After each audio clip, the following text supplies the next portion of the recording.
विद्यार्थियों नमस्कार। इस वीडियो लेक्चर के माध्यम से हम कक्षा 10वीं अर्धवार्षिक परीक्षा 2025-26 विषय हिंदी के पेपर का जो ऑब्जेक्टिव क्वेश्चन है उनका हम सॉल्यूशन अर्थात हल देखने वाले हैं। विद्यार्थियों, यह पेपर दिनांक 7 नवंबर 2025 के दिन हुआ है।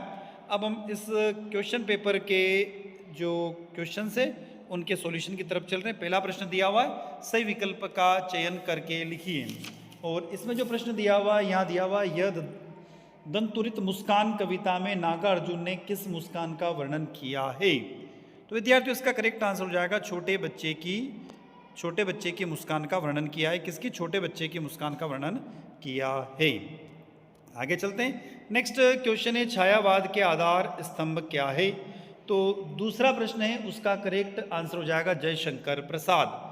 क आंसर है जयशंकर प्रसाद। तीसरा, काव्य में जहां अप्रस्तुत के माध्यम से प्रस्तुत का बोध कराया जाए उसे क्या कहते हैं? तो तीसरे का करेक्ट आंसर हो जाएगा अनयोक्ति अलंकार। क्या हो जाएगा विद्यार्थियों? अनयोक्ति अलंकार। ख ऑप्शन सही है।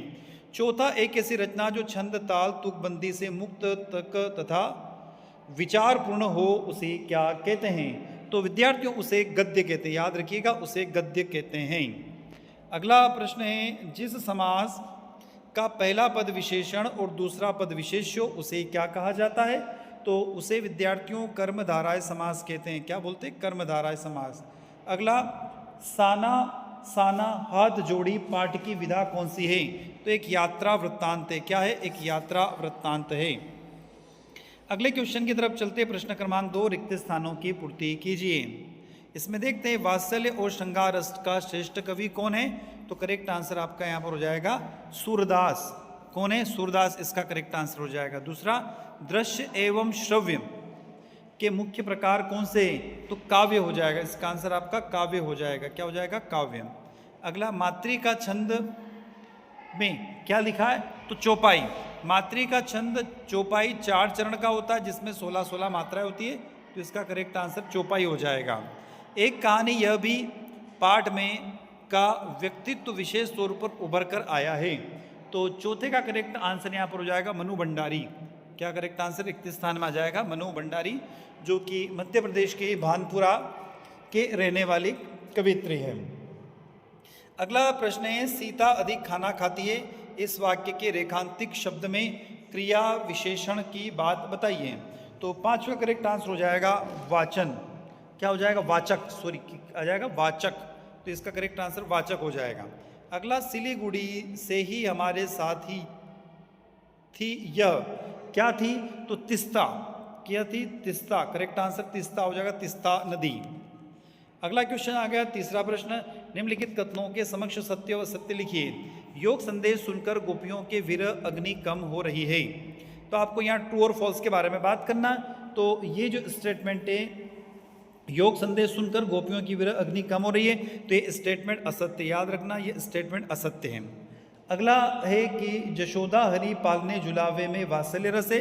तो बिल्कुल ये स्टेटमेंट आपका सत्य है। अगला, नवाब साहब के पास 4 खीर थी। तो ये भी स्टेटमेंट आपका असत्य हो जाएगा। तीसरा वाला असत्य है, ध्यान रखना। अगला, भादों की अंधेरी अधरतियों में बाल गोविंद भगत गीत नहीं गाते थे। तो ये कथन भी आपका असत्य हो जाएगा। अगला, 5वां जो है वो है कि व्यंजन वर्ण से व्यंजन या स्वर के मेल से होने वाले विकार को व्यंजन संधि कहते हैं। तो ये स्टेटमेंट आपका करेक्ट हो जाएगा, सत्य है। और अगला, मैया दाल अमनिया कह रही थी। तो ये स्टेटमेंट असत्य हो जाएगा। तो दूसरा और 5वां सत्य, बाकी सब असत्य है। आगे चलते हैं, मैच द कॉलम की तरफ। सही जोड़ी मिलान कीजिए, सही स्तंभ मिलान कीजिए। तो पहला आ जाएगा प्रगतिवादी। तो प्रगतिवादी का करेक्ट हो जाएगा क्रोध। क्या हो जाएगा? क्रोध। दूसरा, रौद्र रस। सॉरी, इसको मैं करेक्ट कर दूं। प्रगतिवादी में आ जाएगा यथार्थतावादी। क्या हो जाएगा? यथार्थतावादी। रौद्र रस का आ जाएगा क्रोध। उसके बाद कलम का जादूगर, तो राम वृक्ष बेनीवाल। जिसकी उपमा न हो, अनुपम। और अंगूठा दिखाना मतलब इंकार करना, मना करना। और अगला, प्रेयर व्हील, एक धर्म चक्र। तो ये इस तरीके से मैच द कॉलम आपके हो जाएंगे, सही जोड़ी हो जाएगी। अगला प्रश्न, निम्नलिखित प्रश्नों के उत्तर एक वाक्य में लिखिए। तुलसीदास किस काव्य धारा के कवि थे? तो आपको अच्छे से पता है कि सगुण काव्य धारा के कवि थे। किसके विद्यार्थियों? सगुण काव्य धारा के कवि थे, सगुण काव्य धारा के कवि थे। अगला है छंद किसे कहते हैं? तो आप अच्छे से जानते हो कविता में लय, ताल, यति, गति, मात्रा, चरण के अनुशासन को छंद कहते हैं। छ से मतलब छः, तो छः चीज़ें होना चाहिए इसमें। लय पहला, दूसरा ताल, तीसरा यति, चौथा गति, पांचवा मात्रा और छठा चरण। तो छंद मतलब छह चीजें इसके अंदर होना अनिवार्य है। अगला निबंध शब्द किन दो शब्दों से मिलकर बना है? तो आप अच्छे से जानते हो, नी और प्लस बंध, नी प्लस बंध हो जाएगा निबंध कहलाएगा।